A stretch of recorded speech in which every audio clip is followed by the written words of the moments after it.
দর্শক আপনাদের সবাইকে স্বাগত জানাচ্ছি আমাদের নিয়মিত আয়োজন আওয়ার ডেমোক্রেসি প্রোগ্রামে। আপনারা জানেন আমরা এই অনুষ্ঠানের চেষ্টা করে থাকি আপনাদেরকে রাজনীতির নানা ধরনের কলা কৌশল এবং সেই রাজনীতির ঘটনাগুলো কেন ঘটছে, কী জন্য ঘটছে এবং তার পেছনের কি কারণ থাকতে পারে অথবা ভবিষ্যতে তার ফল কি হতে পারে, এইসব ব্যাপার নিয়ে একটি বিশ্লেষণমূলক তথ্যমূলক প্রোগ্রাম আপনাদের সামনে তুলে ধরার চেষ্টা থাকে আমাদের এই অনুষ্ঠানের মাধ্যমে। আর আমরা যখন কথা বলছি আজ একটি সুখবরই বলা যায়, অবশেষে বহুল প্রতীক্ষিত সেই ইরান এবং আমেরিকার যে শান্তি চুক্তি সেটি একদম আক্ষরিকভাবে স্বাক্ষরিত হয়ে গেল সুইজারল্যান্ডের জেনেভাতে। আপনারা জানেন সেখানে আমাদের যে ভাইস প্রেসিডেন্ট রয়েছেন জেডি ভ্যান্স, তার উপস্থিতিতে এবং পাকিস্তান এবং কাতারের মধ্যস্থতায় সেই বহুল প্রতীক্ষিত চুক্তিটি স্বাক্ষরিত হয়েছে। সেখানে নানা রকমের শর্ত আছে, বাট সব কিছু ছাপিয়ে যেটি আলোচনায় সেটি হচ্ছে যে শেষ পর্যন্ত যুদ্ধটাই থামলো। কিন্তু প্রশ্নটা উঠে যায়, এই যুদ্ধ থামলেও নানা রকমের সমীকরণ কিন্তু এখনও উকি দিচ্ছে। বিশেষ করে গণমাধ্যমের বিশ্লেষণমূলক তথ্যে যেটি উঠে আসছে সেটি হচ্ছে মাত্র 60 দিনের যে তেলের যে স্যাংশন সেটি উঠানোর পরে আসলে কি হবে, শেষ পর্যন্ত হরমুজ কি ঠিকমতো নিয়ন্ত্রণ থাকবে কিনা বা কারা নিয়ন্ত্রণ করবে বা কিভাবে এটি হবে, তার চেয়েও বড় ব্যাপার সেটি হচ্ছে ইসরায়েল আসলে সেটিকে কিভাবে দেখবে। কারণ এই চুক্তির সঙ্গে লেবানন যুক্ত এবং ইসরায়েলের সঙ্গে লেবাননের একটি সংঘর্ষ চলছে। ইসরায়েল কোনো মতেই লেবাননকে এই চুক্তিতে রাখতে চায়নি, কিন্তু প্রেসিডেন্ট ট্রাম্প এক প্রকার জোর করেই সেটি রেখেছেন। কিন্তু শেষ পর্যন্ত ইসরায়েল সেই চুক্তি ভঙ্গ করে কিনা সেটি নিয়েও একটি ধোঁয়াশা থেকে যায়, আলোচনা থেকে যায়। এবং সেই সঙ্গে আরেকটি বিষয় সেটি হচ্ছে আপনারা জানেন যে ইংল্যান্ডের প্রধানমন্ত্রী কিয়ার স্টেমার পদত্যাগ করেছেন। এই নিয়ে ইংল্যান্ডে গত 10 বছরে 6 জন প্রধানমন্ত্রী পদত্যাগ করলো, কেউই তার মেয়াদ উত্তীর্ণ করতে পারেনি। এরকম একটি গণতান্ত্রিক দেশে কেন বারবার প্রধানমন্ত্রী পদত্যাগ করতে হয়, কি ধরনের রাজনৈতিক দোলাচল চলছে ইংল্যান্ডে, এরপরে আসলে কি হবে? কারণ আপনারা জানেন 2024 সালে বিশাল ব্যবধানে জয়ের মাধ্যমে এই কিয়ার স্টেমার ক্ষমতা এসেছিল, কিন্তু তিনিও 2 বছরে বেশি টিকতে পারেনি। কেন, সেই জন্য আমরা এটা নিয়েও আলোচনা করবো। এটা দিয়ে ভবিষ্যৎ কি সেটা নিয়েও আমরা কথা বলতে চাই। সেই সঙ্গে 23 জুন মানে আগামীকাল নিউ ইয়র্ক সিটি প্রাইমারি নির্বাচন, নিউ ইয়র্ক সিটির বহুল প্রতীক্ষিত প্রাইমারি নির্বাচন, ডেমোক্রেটিক প্রাইমারি। আপনারা জানেন যে এই প্রাইমারিতে যারা আসলে জিতে তারাই শেষ পর্যন্ত যে চূড়ান্ত নির্বাচন সেখানে তাদেরই পক্ষে যায় রায়। তাই এই প্রাইমারি নির্বাচন বেশ আলোচিত এবং বেশ গুরুত্বপূর্ণ। তার চেয়েও বড় ব্যাপার যে 5 জন বাংলাদেশি এবারের এই প্রাইমারি নির্বাচনে ডেমোক্রেটিক পার্টির হয়ে লড়াই করছেন বিভিন্ন ডিস্ট্রিক্টগুলোতে। আমরা সেটা নিয়েও কথা বলতে চাই যে বাংলাদেশিদের সম্ভাবনা কতটুকু বা বাংলাদেশিরা কেমন করতে পারে, সব বিষয় নিয়ে আলোচনা করব। আর এইসব ব্যাপার নিয়ে আলোচনা করতে আমাদের সঙ্গে অনলাইনে যুক্ত হচ্ছেন, আমাদের সঙ্গে নিয়মিতই যুক্ত থাকেন সিনিয়র সাংবাদিক সৈয়দ মোহাম্মদুল্লাহ ভাই, আপনাকে স্বাগত। ধন্যবাদ। সেই সঙ্গে আমাদের আরো একজন অতিথি কিছুক্ষণ পরে অনলাইনে যুক্ত হবেন এবং দুঃখিত উনি যুক্ত হয়ে গেছেন এরই মধ্যে। আমাদের জন্য স্বস্তির খবর, Mahmud Reza Chowdhury, political social analyst. Reza ভাই, আপনাকে স্বাগত আমাদের অনুষ্ঠানে। আমরা দুজন অতিথির সঙ্গে আলোচনা করব। তার আগে যে বহুল প্রতীক্ষিত চুক্তি নিয়ে আজ প্রেসিডেন্ট ট্রাম্প কথা বলেছেন, কিন্তু কথা বললেও তিনি যে জিনিসটি উঠে এনেছেন সেটি হচ্ছে উনি চায় ইরানের নিউক্লিয়ার তো থাকবেই না, কিন্তু সেই সঙ্গে সাংবাদিকদের এক প্রশ্নের জবাবে তিনি ইসরায়েলের ব্যাপারেও কঠোর কথা বলেছেন। উনি বলছেন ইসরায়েল যদি এই চুক্তি না মানে তাহলে আগামীতে তাদের জন্য অনেক ভয়ঙ্কর পরিস্থিতি তৈরি হতে পারে। প্রেসিডেন্ট ট্রাম্প আজ কি বলেছেন এই চুক্তি নিয়ে, আমরা একটু সেটি শুনে আসি। The strait is totally open, you know that, and we're negotiating. We'll see how that all goes, but we have two things. We have an open strait and we have a country that will never have a nuclear weapon. Will never, ever have a nuclear weapon. Israeli Prime Minister Benjamin Netanyahu said his forces are not leaving Lebanon. That is a sticking point. Who did he tell that to you? He said it publicly in Israel. Well, we're going to take a look at it. Well, what would you do to make sure that he doesn't? Well, I'm not going to tell you what I'm going to do, but it gets solved. I'm a problem solver. I get problems solved real fast, including with Bibi. Go ahead. Thank you, Mr. President. Totally wiped out their nuclear potential. If we didn't do that, you'd have no Israel right now. Israel would not exist, and most of the Middle East would not exist. They were 2 weeks away from having a nuclear weapon. If we wouldn't have done that, Pete, they would have had a nuclear weapon. You want to say something about it? দর্শক, আপনারা শুনলেন president Trump যেটি বলছেন যে ইসরায়েলের ব্যাপারে, Israel এবং মধ্যপ্রাচ্য দুটো ওরা টিকতে পারতো না যদি আর 2 সপ্তাহ সময় পেত ইরান, তাহলে নিউক্লিয়ার হয়তো তারা তৈরি করে ফেলতে পারতো। মাহমুদুল্লাহ ভাই, আপনি শুনলেন পুরো ঘটনা এবং উইকেন্ডে আপনি এই যে যুদ্ধের যে বহুল প্রতীক্ষিত চুক্তির ব্যাপারে আপডেট নিশ্চয় আপনি জেনেছেন। নানা রকমের শর্ত রয়েছে, কিন্তু আমি আপনার কাছে যেটি জানতে চাই সেটি হচ্ছে প্রেসিডেন্ট ট্রাম্প কিন্তু আজকে একটি কথা বারবার বলছেন, এবং ওনাকে প্রশ্ন করা হয়েছিল, সাংবাদিকের সঙ্গে বেশ তর্কও জড়িয়েছেন উনি, যে ইসরায়েল যদি না মানে তাহলে কি এই চুক্তির ভবিষ্যৎ কি। সেক্ষেত্রে প্রেসিডেন্ট ট্রাম্প বলছেন যে মানতে বাধ্য, কিন্তু আপনি কি মনে করেন ইসরায়েল শেষ পর্যন্ত এই চুক্তি শর্তগুলো মেনে চলবে? ইসরায়েল সেও তো চুক্তিতে নেই, চুক্তি হচ্ছে ইরান আর যুক্তরাষ্ট্রের মধ্যে। ইসরায়েল সেটা স্পষ্ট করে বলেছে, তবে সেটা লেবাননের ব্যাপারেই তো তাদের সাথে মেইনলি সমস্যা হচ্ছে। লেবাননে তারা মোটামুটি ভাবে এখন তারা এবং হিজবুল্লাহ দুটাই যুদ্ধবিরতি মেনে চলছে আপাতত, কিন্তু অস্বস্তিকর একটা পরিস্থিতি আছে এবং তারা লেবাননের যে দক্ষিণাংশ দখল করে নিয়েছে লিটন রিভার পর্যন্ত, লিটন রিভার পরবর্তী আরেকটা রিভার সম্ভবত 10 কিলোমিটার উজানে, সে পর্যন্ত তারা আছে। সম্ভবত ওই পর্যন্তই তারা দখলে রেখেছে এবং দখলে রাখবে। সেখান থেকে তারা তাদের সামরিক বাহিনী প্রত্যাহার করে নেবে না, স্পষ্টভাবে ঘোষণা করেছে। মানে এই না যে তারা অনবরত আক্রমণ করে চলবে, কিন্তু ওইটা বলেছে তারা আর আক্রমণ পাল্টা আক্রমণ, তারা আক্রমণ করলে হিজবুল্লাহ আক্রমণ করবে বা ভাইস ভার্সা, এরকম একটা। আমার নিজের আন্ডারস্ট্যান্ডিং হচ্ছে ট্রাম্প যেটা বলেছেন সেটা হলো ইরান যদি যুদ্ধবিরতি না মেনে চলে তাহলে তাদের খবর আছে, তাদেরকে মানতে হবে। ইসরায়েলের ব্যাপারে তিনি অবশ্যই বলেছেন, এবং ইসরায়েলের ব্যাপারে আবার ওয়াশিংটনে নতুন ভাবে আলোচনা হচ্ছে, ওই লেবানন আর ইসরায়েলের ভিতরে আবার হবে। ইতিমধ্যে কিছু কাজ হয়েছে তাদেরকে মান্য করে চলার জন্য যুদ্ধবিরতি সেখানকার। কিন্তু উনি ইরানের ব্যাপারে বলেছেন, আর ইরান ব্যাপারে বলেছেন যে ইরান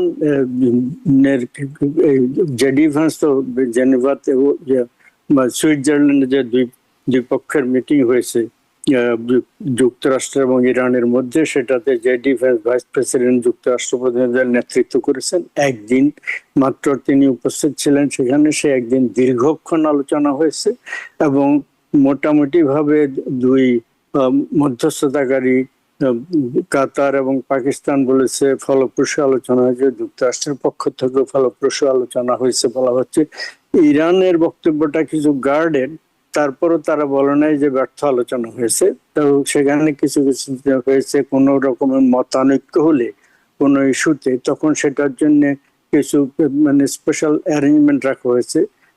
কনফ্লিক্টিং সিচুয়েশন সৃষ্টি হলে সেটা লেবাননের ক্ষেত্রে হোক, ওভারঅল ইরান যুক্তরাষ্ট্র এই চুক্তির ব্যাপারে কোনো সমস্যা হলে যাতে মিসআন্ডারস্ট্যান্ডিং এর মাধ্যমে কোনো মানে প্রণালী বন্ধ না হয়ে যায় অথবা গন্ডগোল শুরু না হয়ে যায়, সেই জন্য কিছু ব্যবস্থা রাখা হয়েছে। এটা যাই হোক, তো আর কতগুলো ডাইভার্জেন্ট আছে। ট্রাম্প এবং ভ্যান্স দুজনই বলেছেন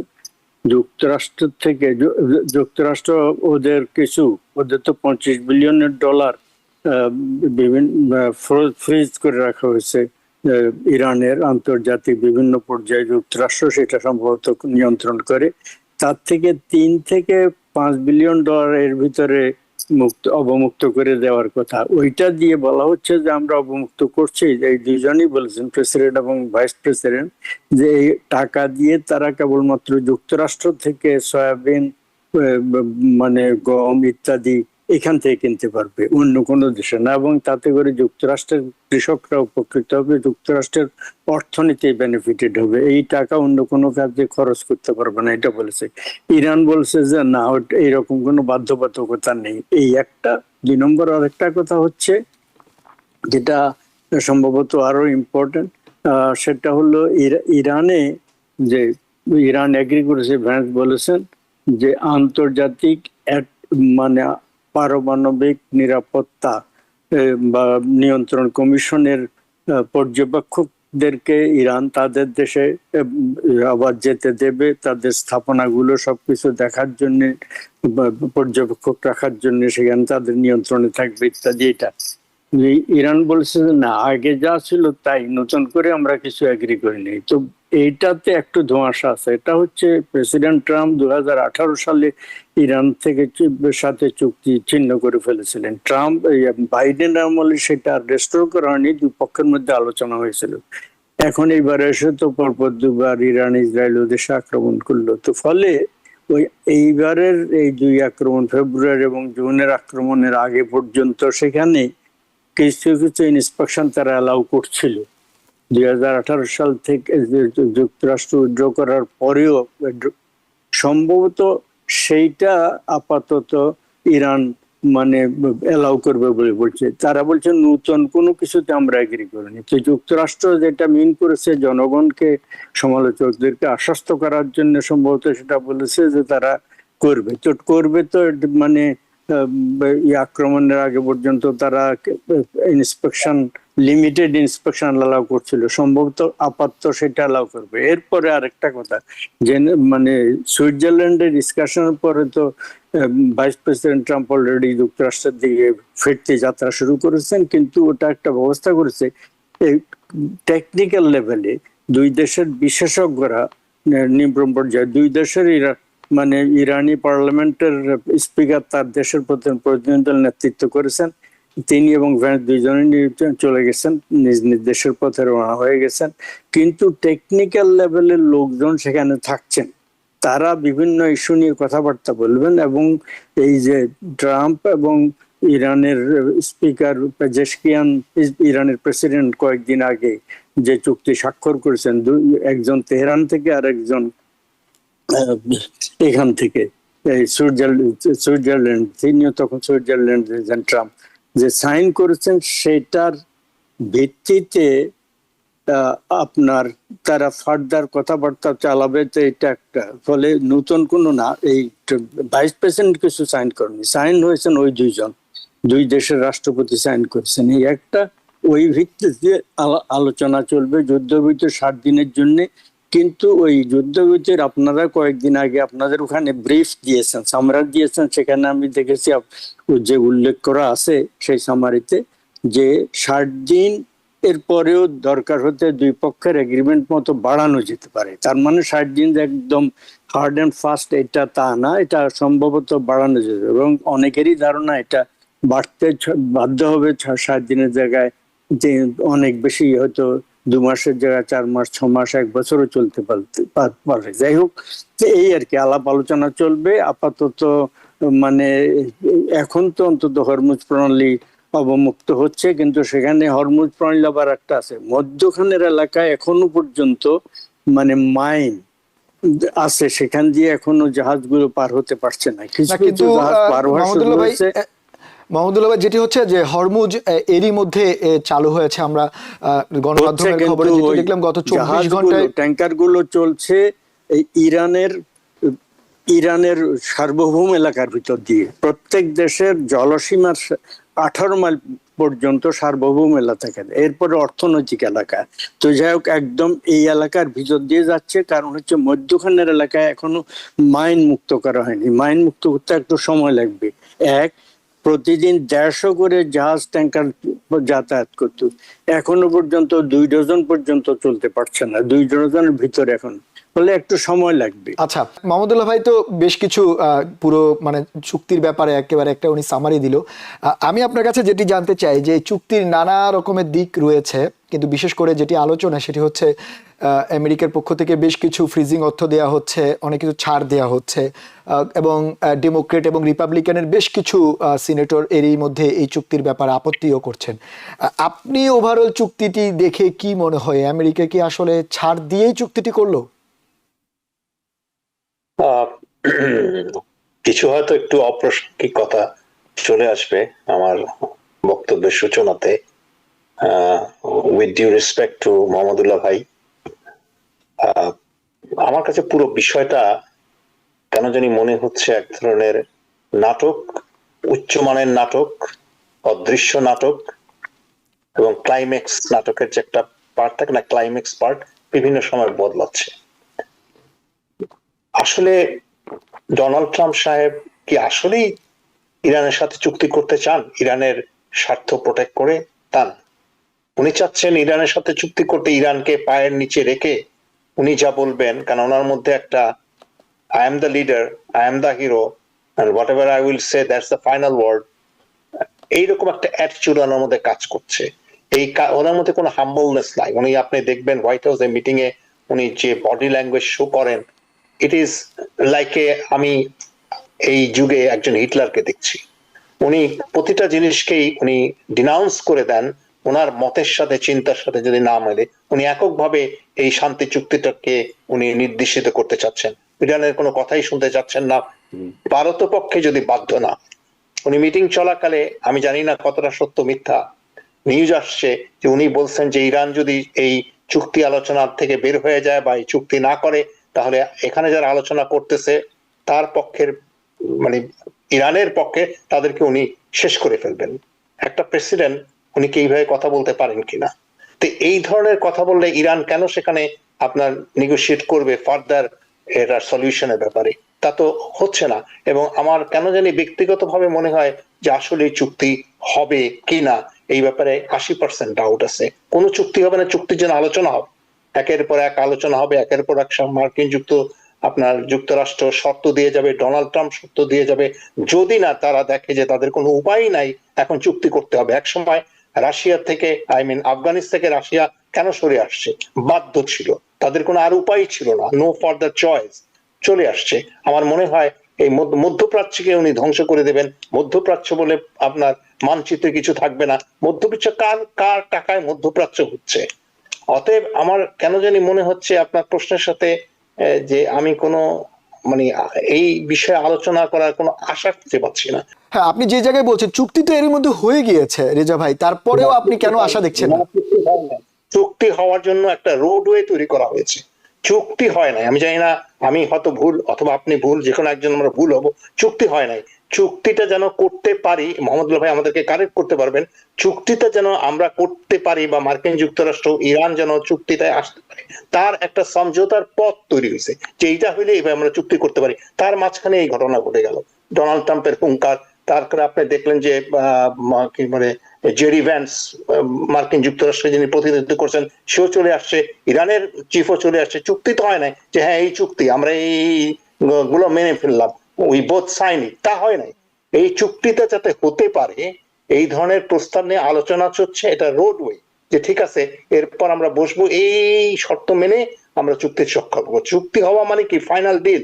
ফাইনাল ডিল তো এখনো হয় নাই, অন দ্য ওয়েতে আছে। কিন্তু এই ওয়েতে আমরা যে সমস্ত সমস্যার সমাধানে যে সমস্ত সমস্যার সম্মুখীন হচ্ছে ইরান অ্যাজ ওয়েল অ্যাজ যুক্তরাষ্ট্র এবং তার পিছনে ইসরায়েল, প্রতিটা জিনিসকে, এবং তার সাথে আছে মধ্যপ্রাচ্য, কমপ্লেক্সিটিটা অনেক জটিল। এখানে আপনি পট করে যে আমি যদি বলে ফেলি চুক্তি হয়েছে, তা দেখতে হবে ইসরায়েলকে সন্তুষ্ট করা যাচ্ছে কিনা, মার্কিন যুক্তরাষ্ট্র সন্তুষ্ট কিনা, এবং মধ্যপ্রাচ্য নিরাপদ কিনা, তা তো হচ্ছে না। অতএব চুক্তি হয়েছে, এটা there is no official record যে চুক্তি হয়েছে। চুক্তি হওয়ার জন্য যে সমস্ত পথে চলা উচিত, যেমন আপনি মনে করেন যে আপনি ধানমন্ডি থেকে আপনি মতিঝিল যাবেন, ধানমন্ডি থেকে মতিঝিল যাওয়ার জন্য আপনাকে রোড জিপিএস দেখতে হবে, এইভাবে চললে আপনি মতিঝিলে এত ঘন্টার মধ্যে যেতে পারেন। এইটা সেই আলোচনা, যে জিপিএস আলোচনা, যে how we can go further to stop this মানে killings and stop this war, সেইটাতে কোনো সিদ্ধান্ত এখনো হয় নাই। বারবার দিন পরিবর্তন হচ্ছে, বারবার শর্ত আসছে, বারবার নতুন নতুন হুমকি আসছে। চুক্তি হতে আপনাকে তো দুই পক্ষেরই একটা নমনীয় ভাব থাকতে হবে। তো যুক্তরাষ্ট্রের প্রেসিডেন্টের কি কোনো নমনীয় ভাব আছে এই পর্যন্ত, যে ঠিক আছে লেট আস ফরগেট এভরিথিং? এবং তারপর আরেকটা যে আমি বুঝি না, মোহাম্মদ ভাই আমাকে আরেক কারেক্ট করতে পারবেন, টাকাটা আমার, আমি আপনাকে গচ্ছিত রাখছি, এখন আপনি এটা আমাকে দিবেন, আপনি শর্ত দিয়ে দিবেন যে হ্যাঁ এই কাপড় জামা যা আছে এগুলো সব আমার কাছ থেকে কিনতে হবে। আরে what kind of world we are living now? I have no idea, ভাই। So with due respect, with all this discussion, আমি বলবো আমি ব্যক্তিগতভাবে কোনো আশা ব্যক্ত করতে পারছি না এই চুক্তি আদৌ হবে কিনা। আচ্ছা, আপনি থাকেন মাহমুদুল্লাহ ভাই।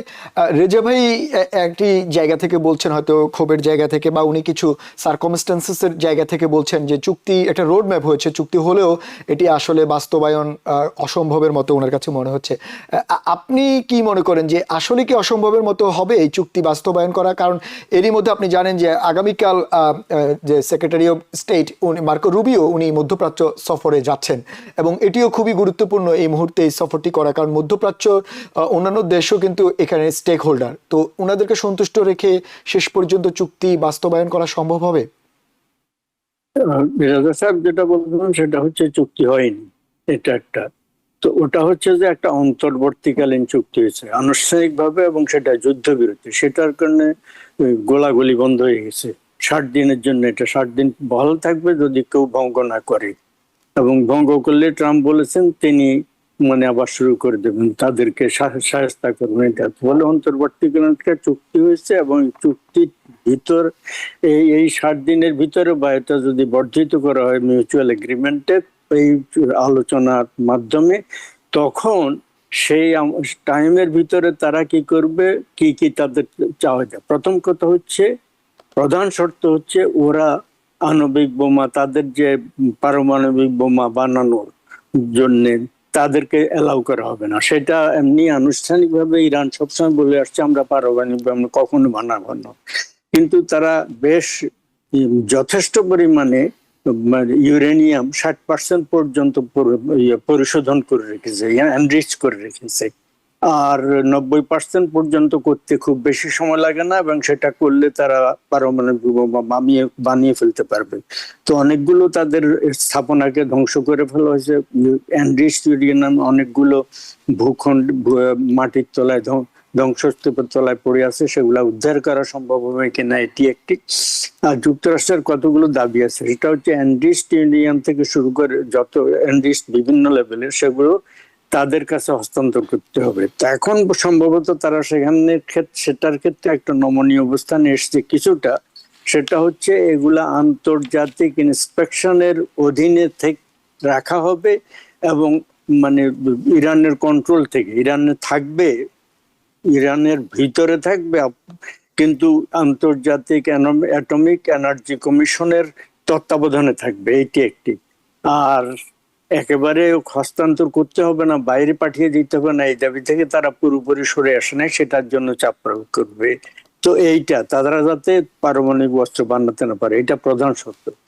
এরপরে অন্যান্য যে সমস্ত আছে তাদের ক্ষেপণাস্ত্র বানানো ইত্যাদি, সেগুলো ক্ষেপণাস্ত্র বানানো অনেক কিছু, মিসাইল বানানো অনেক স্থাপনা ধ্বংস করে দিয়েছে, কারখানা ধ্বংস করে দিয়েছে। মিসাইল এখনো তাদের কিছু আছে, কিন্তু অনেক কম আছে, লিমিটেড পরিমাণ আছে। আগে যে আরো অনেক অস্ত্র তারা আছে, যে বিপুল পরিমাণে যা ছিল তার হয়তো 10-15% আছে। যাই হোক, এগুলো মানে কমিয়ে আনবে। আর একটা হচ্ছে ডাউটের ক্ষেত্র নিশ্চয় আছে। রেজা সাহেব যেটা বলেছেন, অনেকেই ডাউট করেন, কেউ কেউ মনে করেন যে এই সময়টাকে ব্যয় করা হবে, তাদের কথা মতো যদি না হয় তাহলে অন্যান্য আরব দেশগুলো যেগুলাতে মানে এরা আক্রমণ করেছে আরব রাষ্ট্রে মার্কিন ঘাঁটিতেই এদের বক্তব্য, ঘাঁটির বাইরেও কিছু কিছু আক্রমণ করেছে, সেইটা তারা যাতে না করতে পারে তাদের প্রতিরক্ষা ব্যূহ অনেক বেশি শক্তিশালী করা হবে। পার্শ্ববর্তী আরব রাষ্ট্রগুলো, যুক্তরাষ্ট্রের সাথে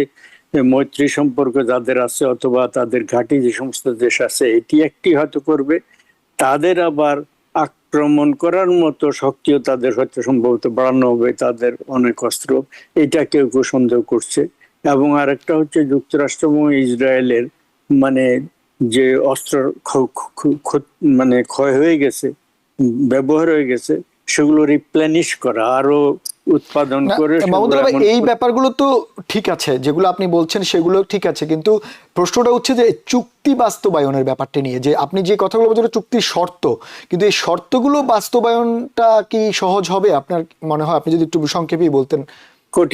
কঠিন হবে, নিশ্চয় কঠিন হবে দুই দেশের অবস্থান, কিন্তু আমার মনে হয় মানে সম্ভবত ইরান শেষ পর্যন্ত আলাপ আলোচনা করে। তারা বলছে না, তারা আরেকটা কথা বলছে ইরান, সেটা বলে তারপর ওই অংশ বলছি। সেটা হচ্ছে তারা মানে ইউরেনিয়াম আরো বেশি ইউরেনিয়াম পরিশোধন করার অধিকার নিজেরা ছেড়ে দেবে না। তো ইউরেনিয়াম তাদেরকে 30-35%, 20% পরিশোধন করতে হয়তো এটা অ্যালাউ করতে পারে, এর বেশি না। আচ্ছা, এই একটা। 2 নম্বর হচ্ছে পরিশোধিত সমস্ত ইউরেনিয়াম আন্তর্জাতিক তত্ত্বাবধানে রাখতে হয়তো তারা রাজি হতে পারে। এই কারণে দেখুন ইরানের প্রচন্ড ক্ষতি হয়ে গেছে, সেখানে 2 কোটির বেশি লোক মানে দুর্ভিক্ষের মুখোমুখি হতে যাচ্ছে। তাদের অর্থনীতি ভয়ঙ্কর ভাবে ক্রিপেলড হয়ে গেছে, ভয়ঙ্কর ভাবে ক্ষতিগ্রস্ত। ফলে তারা খাপ ছেড়ে বাঁচার জন্য একটা সময় নিতে পারে হয়তো। এর পরবর্তীতে তাদের হয়তো পরিকল্পনা থাকবে, এই রেজিম চেঞ্জ হবে, যুক্তরাষ্ট্রের পলিসি চেঞ্জ হতে পারে, ইত্যাদি ইত্যাদি। তারাও হয়তো ক্যালকুলেশন আছে, অথবা তারাও তার মানে আপনি যেটি বলতে চাচ্ছেন যে শুধুমাত্র যে আমেরিকার সমস্যা তা না, ইরানেরও সমস্যা রয়েছে, তাই দুপক্ষ কি আসলে একটা ব্রেক ইভেনে শেষ পর্যন্ত আসতেই হবে, এবং তারা আসলে সেটি বিশ্বের জন্য মঙ্গল।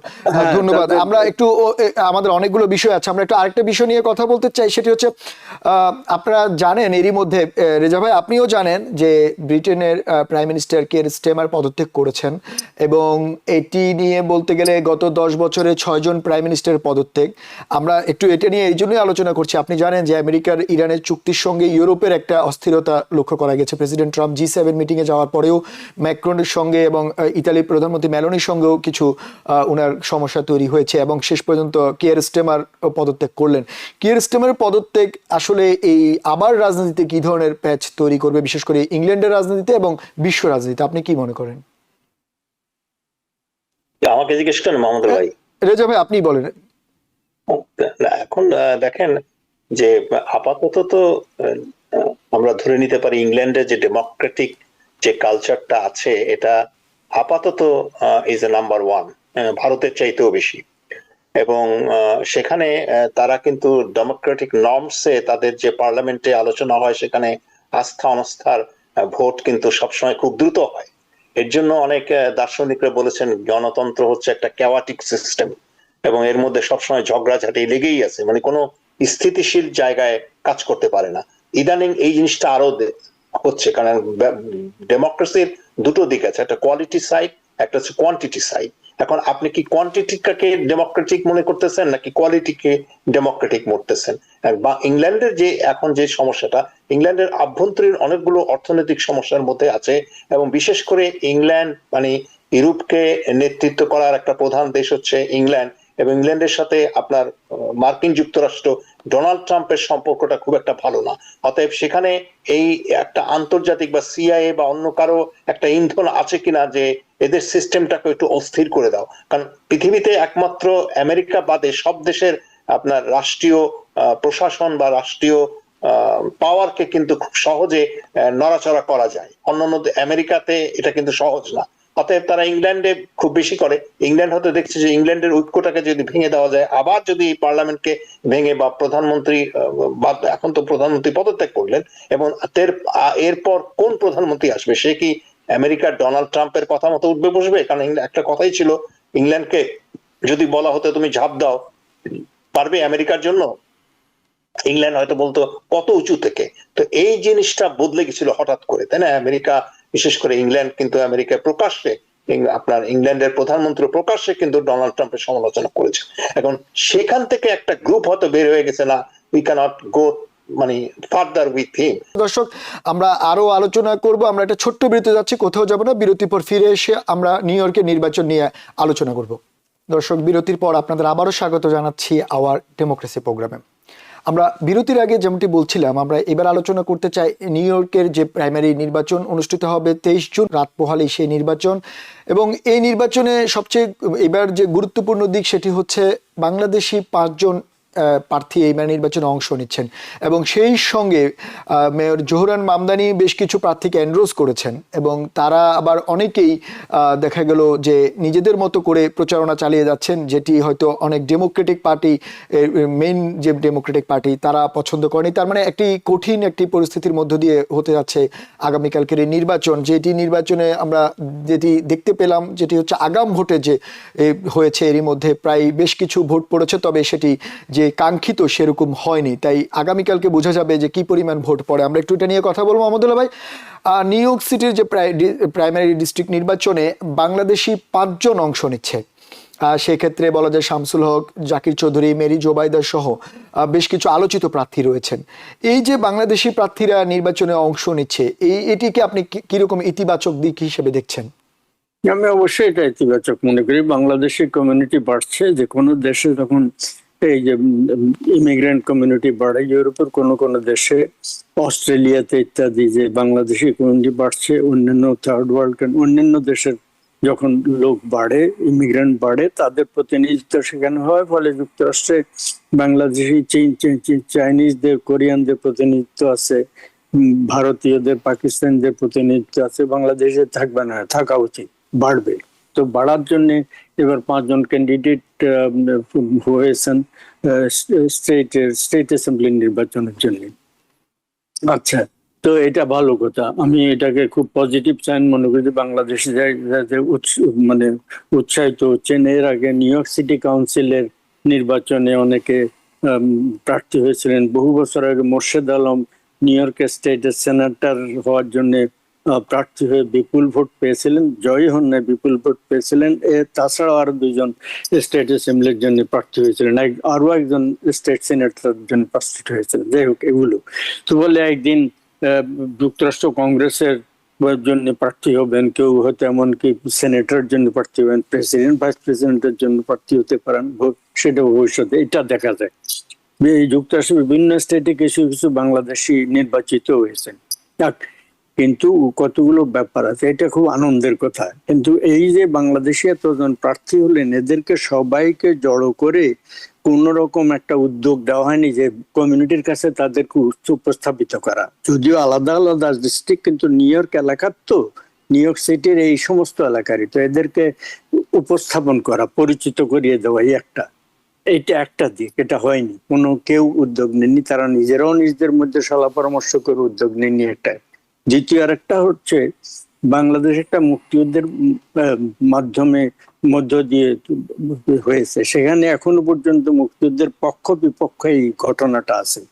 যুক্তরাষ্ট্রে যারা এই সমস্ত প্রার্থী, তাদের ভিতরে কেউ হয়তো পক্ষ বিপক্ষের মানে লোক হিসাবে বলে চিহ্নিত, সেই কারণে সেটা একটা ব্যাগেজ আছে। এটা অস্বীকার করার মানে এটা আরো দীর্ঘদিন সম্ভবত এটাকে ইনফ্লুয়েন্স করবে। তৃতীয় আরেকটা ব্যাপার হচ্ছে, এই আপনি ব্রিটেনে 5 জন, ব্রিটিশ পার্লামেন্টে 5 জন বাংলাদেশি আছেন, ভারতীয় উপমহাদেশ অন্যান্য দেশ থেকে অনেক বেশি আছেন। এই 5 জনের যদি আমরা এই কারিকুলাম ভিটায়, বা যেটাকে বায়োডাটা বলে যুক্তরাষ্ট্রে, ওটা তাদের দেখি, তারা দীর্ঘদিন থেকে বিভিন্ন প্রক্রিয়া, একেবারে লোয়ার লেভেল, স্থানীয় লেভেলে, মানে এই ধরা যাক আমাদের এখানে স্কুল ডিস্ট্রিক্টের স্কুলের, এলিমেন্টারি স্কুলে আপনার সন্তান যায়, সেখানকে একটা বোর্ড থাকে, সেটার জন্য ফাইট করা। ওই লোকাল যে পুলিশ প্রেসিং, সেটার জন্য বলে একটা লোকাল ডিস্ট্রিক্ট থাকে, সেখানকার অন্যান্য ধরনের এগুলার সাথে সংশ্লিষ্ট, নিজেদেরকে সংশ্লিষ্ট করা। আমি এই সমস্ত কাজ করছি, বায়োডাটাতে আমার জন্য থাকে আমি এই কাজগুলো করছি। একটা হচ্ছে যারা বাংলাদেশি, কয়েক বছর আগে আপনাদের ওখানে একজন আমাকে বলেছিলেন, আমি ওই কথা তখনও বলেছি, প্রার্থী হয়েছিলেন কাউন্সিলের জন্য। এটা হচ্ছে আমি প্রার্থী হয়েছি বাংলাদেশের সকলের কর্তব্য, ডিউটি, অব্লিগেশন, আমি বাংলাদেশি সেই হিসাবে। এটা অ্যাকসেন্সে হ্যাঁ, এটা দেওয়া মানে প্রেফারেবল, কিন্তু আমি পরিচিতই না, আমি কখনো কোনো কাজ করিনি। আর তাছাড়া খালি বাংলাদেশিদের ভোট একটা ডিস্ট্রিক্টে খুব পরিমাণ আছে, সবাই আমাকে ভোট দিলে যতজন ভোটার আমি হয়ে যাব, এই হিসাব না করে অন্যান্য কমিউনিটি যারা আছে সেখানকার, অন্যান্য ফলে প্রথম কথা হচ্ছে আমার নিজের জেলার বাইরে অন্য কোনো জেলার সমিতির সাথে আমার পরিচয় আছে ধরা যাক, অন্যান্য জেলার লোকদের সাথে আমি কোনো বন্ধুত্ব আছে, পরিচিত আছে নাই। তো আমি খালি আমার জেলার এই একটা, ফলে এই একটা আমি একটা প্রথম কথা বলছি কমিউনিটি নিয়ে কাজ করা, দ্বিতীয় হচ্ছে পরিচিতি বাড়ানো। আমার দেশের অঞ্চল বাদ দিয়ে পুরো বৃহত্তর বাংলাদেশের অন্যান্য এলাকার লোকজনের সাথে কি আমি পরিচিতি তৈরি করা, তাদের জন্য সেটি মাহমুদুল্লাহ ভাই এখন তো একেবারে হচ্ছে অন্যান্য মাইনরিটি কমিউনিটি যারা, মাহমুদুল্লাহ ভাই এটি একেবারে 11th আওয়ারে, আগামীকালকেই ভোট, এখন তো আসলে আর পরিচিতি বাড়ানোরও তেমন কোনো সুযোগ তা নেই। না হলে তো আমরা যে জয়ী হতে হয় এই জিনিসটা দরকার আছে। আচ্ছা। আমি আশা করব সবাই জয়ী হয়ে যাবেন, সবাই সাকসেসফুল হবে। আচ্ছা, ধন্যবাদ কিন্তু আপনাকে। আমি কথা একটু হচ্ছে এই বাস্তবতাটা আমাদেরকে জানতে হবে। আচ্ছা, আমি একটু রেজা ভাই আপনার কাছে জানতে চাই, এই আগাম ভোটে মাত্র 172,000-এর বেশি, কিছু কম বেশি ভোট পড়েছে, যেটি গতবারের তুলনায় প্রায় 20-25% কম। মানে কিন্তু সামার আবহাওয়া ভালো, কিন্তু মানুষের ভোটার উপস্থিতি কম। তার মধ্যে যদি আমরা বাংলাদেশি ভোটারের কথা বলি, তার উপস্থিতি আরো কম। প্রার্থী 5 জন রয়েছেন, কিন্তু ভোটার উপস্থিতি সেভাবে হয়নি। তো আপনি এই যে কমিউনিটি ডেভেলপমেন্টের জন্য এই ভোটারদের, বিশেষ করে বাংলাদেশি কমিউনিটি ভোটারদের ভোট কেন্দ্রে উপস্থিত হওয়া এবং রায় দেওয়া, এটা কতটা গুরুত্বপূর্ণ বলে মনে করেন? না, প্রতিটা আমরা যেখানে থাকি, যেখানে ডেমোক্রেটিক সিস্টেমের একটা প্রধান উইংস হলো আপনি ভোট দেওয়া, আপনার মতামত পক্ষে বা বিপক্ষে, হ্যাঁ বা না, বা আপনি এ কে সাপোর্ট করেন না বি সাপোর্ট করেন, এটা অবশ্যই খুবই গুরুত্বপূর্ণ। কিন্তু আনফরচুনেটলি দেখা যাচ্ছে যে প্রবাসী আমরা যারা আছি বাংলাদেশিরা, আমাদের মধ্যে এই সচেতনতা বোধটা খুব একটা আশাপ্রদ না। আমরা ভোট দিতে যেতে চাই না, ভোট দিলে কি হবে, ওই একই তো হবে, এই ধরনের একটা নেগেটিভ অ্যাটিটিউড কাজ করে। এবং এটা কাজ করার পেছনে যেটা মোহাম্মদুল্লাহ ভাই বললেন, যে যারা প্রার্থী তাদেরকে একটা, আমাদের তো দুটো স্ট্রং মিডিয়া, একটা হচ্ছে আপনার টিভিএন আপনারা, আর একটা হচ্ছে তাহের সাহেবের টাইম টিভি। এই দুটো মিডিয়াতে এদেরকে এনে, এই ক্যান্ডিডেটদেরকে এনে যদি আরো পরিচয় করিয়ে দেয়া যেতে পারতো, তাহলে কিন্তু এটা একটা ভালো হতো। কিন্তু এখন তো আগামীকালকে ভোট বলে লাভ নাই, আপনিও বলেছেন আমিও বলি, ভবিষ্যতের জন্য। এবং যেটা মোহাম্মদুল্লাহ ভাই আবারও বলেছেন যে এই ক্যান্ডিডেটদের কিছু কাজ, লোকাল ডেভেলপমেন্টের ব্যাপারে তারা কে কি কাজ করছেন, সেটা তাদের সিভি বা তাদের ক্যারিকুলাম ভিটা বা বায়োডাটা যেটাই বলি না কেন, সেখানে থাকলে উপকার হয়, মানুষ জানতে পারে। এই যে একটা হেলদি একটা কম্পিটিশনের যে আপনার কতগুলো গাইডলাইন, এটা কিন্তু আমাদের ক্যান্ডিডেটরা, আমার জানা মতে আমি দেখিনি যে তারা সেটাকে কখনো হাইলাইট করেন বা প্রায়োরিটি দেন। এর ফলে হয় কি, ক্যান্ডিডেটরা, যেটা মোহাম্মদুল্লাহ ভাইও বলেছেন একই কথা, যে তারা শুধু চাচ্ছেন যে এই কয়েকজন বাংলাদেশিরা বা কয়েকজন আশেপাশের অন্য দেশিরা তাদেরকে ভোট দিলেই বুঝি তারা একটা জয়ী হয়ে যাবে। হতে পারে আবার নাও হতে পারে, তবে একজন ভালো পলিটিশিয়ান হতে হলে আপনার এই জিনিসটা, যেটা ইংল্যান্ডে করে যারা বাংলাদেশিরা, যারা আপনার নির্বাচনে অংশগ্রহণ করে এবং যারা পার্লামেন্টে যায়, তাদের কিন্তু অনেকগুলো ক্যারিকুলাম ভিটা থাকে। কিন্তু সেই জায়গাটাতে আমাদের বাঙালি ক্যান্ডিডেট বা বাংলাদেশি ক্যান্ডিডেটদের এখনো অনেক শিথিলতা আছে। তবে আশা করা যায় সময় আসছে, এটা মাত্র শুরু। অর্থাৎ আমি এই ব্যাপারে আশাবাদী যে আগামীতে যারা ক্যান্ডিডেট হবেন তারা এই কাজগুলো অবশ্যই করবেন, এটা হচ্ছে আমার প্রত্যাশা। ধন্যবাদ।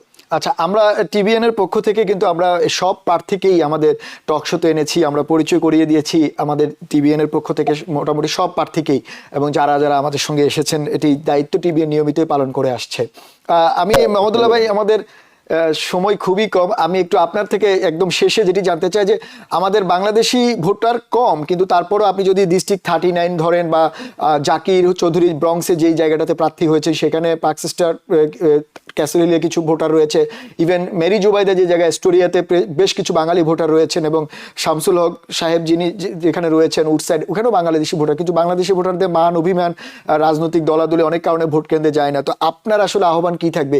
এখন আসলে ওইসবের চেয়ে গুরুত্বপূর্ণ নিজের প্রার্থীকে জিতিয়ে আনা, আপনার কাছে কি সেটি গুরুত্বপূর্ণ মনে হয় কিনা? এখন ভোট দেওয়া খুব দায়িত্বপূর্ণ কাজ। যিনি যাকে যোগ্য মনে করেন তিনি তাকে ভোট দেওয়া উচিত। ভোট না দিলে আমরা পিছিয়ে থাকবো, এটা একটা। তাতে করে ভোট দিলে ভোট কে বাংলা কোন কমিউনিটির কতজন ভোট দিয়েছে এটা রেকর্ড থাকে, ফলে সেটার কারণেও বাংলাদেশি কমিউনিটি বা যে কোনো কমিউনিটি গুরুত্ব পায় মেইন স্ট্রিমের কাছে।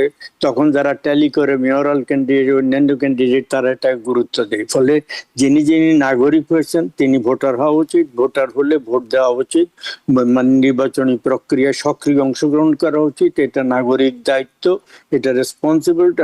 আমাদের কমিউনিটির কেবল মানে প্রার্থীকে জয়যুক্ত করা এইটার কোনো, সর্বক্ষেত্রে সকল কিছুর জন্য আমাদের কমিউনিটি বিভিন্ন বরাদ্দ নেওয়ার জন্য আমাদের কমিউনিটির নানা ধরনের, প্রত্যেক কমিউনিটির নানা ধরনের স্বার্থ থাকে, ইন্টারেস্ট থাকে, দরকার থাকে, প্রয়োজন থাকে, চাহিদা থাকে, অপরাধ প্রবণতা, আক্রমণের শিকার, নানা ধরনের সবকিছু থেকে রক্ষা করার জন্য স্কুল ডিস্ট্রিক্টে বাংলা চালু করা, কোনো জায়গায় বাংলা শিক্ষক অতিরিক্ত বাড়ানো, মানে আপনার বাঙালি ইন্টারপ্রিটার এই এলাকায় নিযুক্ত হয়েছে, আরেক জায়গায় ইন্টারপ্রিটার নেই হসপিটালের জন্য, অন্যান্য সবকিছুর জন্য খুবই দরকার। ফলে ভোট দেওয়া খুবই জরুরি, ভোটার হওয়া, ভোট দেওয়া, নির্বাচনী প্রক্রিয়া সক্রিয় অংশগ্রহণ করা খুবই ইম্পর্টেন্ট। ধন্যবাদ আপনাদের দুজনকে। আমাদের সময় শেষ হয়ে গেল। আমরা হয়তো আগামীকাল ভোট হলে সেই ভোটের ফলাফল নিয়েও আমরা আমাদের ডেমোক্রেসি প্রোগ্রামে আলোচনা করব। বাংলাদেশি যারা প্রার্থী রয়েছেন কেমন ভোট পেয়েছেন বা কেমন করেছেন। আপনাদেরকে আবারও বিশেষ ধন্যবাদ আমাদের সঙ্গে যোগ দেওয়ার জন্য। ধন্যবাদ। দর্শক, সেই সঙ্গে আসলে আমাদের অনুষ্ঠানের শেষে যেটি বলতে চাই সেটি হচ্ছে, আপনারা জানেন যে এই যে ডেমোক্রেটিক প্রাইমারি নির্বাচন, আমাদের আলোচকরা যেটি বলছেন যে ভোট দিয়ে আপনার নাগরিক অধিকার, তার পাশাপাশি আপনার কমিউনিটি ডেভেলপমেন্টের জন্য, বিশেষ করে আপনার কমিউনিটিকে এই নিউ ইয়র্ককে পরিচয় করে দেওয়ার জন্য, প্রমাণ করার জন্য ভোট দিতে হবে। আপনার মান অভিমান থাকবে, হয়তো নানা কারণে আপনার প্রার্থী পছন্দ নাও হতে পারে, কিন্তু তারপরও আপনি যেহেতু বাংলাদেশি যারা ভোটার রয়েছেন, আপনারা অবশ্যই ভোট কেন্দ্রে আগামীকাল সকাল 6টা থেকে রাত 9টা পর্যন্ত ভোট চলবে। আপনার নিকটস্থ কেন্দ্রতে যান, আপনার প্রার্থীকে ভোট দিন এবং বাংলাদেশি কমিউনিটি যে গ্রোয়িং এবং তারা যে এই নিউ ইয়র্কে বা new York state, new York সিটিতে তাদের যে অবদান আছে এবং তারা যে একটি গুরুত্বপূর্ণ একটি কমিউনিটি, সেটি প্রমাণের সুযোগটি নষ্ট করবেন না। আশা করি আপনারা সকলেই ভোট কেন্দ্রে যাবেন এবং আপনার পাশের প্রতিবেশীকেও ভোট কেন্দ্রে নিয়ে যেতে উৎসাহ করবেন। আজ এই পর্যন্তই। অন্যদিন অন্য কোনো বিষয় নিয়ে আপনাদের সামনে আবারও হাজির হব। ততক্ষণ আমাদের সঙ্গেই থাকুন। TBN 24 টেলিভিশন দেখতে আজই কল করুন 7187776556। লগ ইন করুন www.totalcablebd.com। নিউ ইয়র্ক থেকে সম্প্রচারিত TBN 24 টেলিভিশন বিশ্বজুড়ে বাঙালির কণ্ঠস্বর।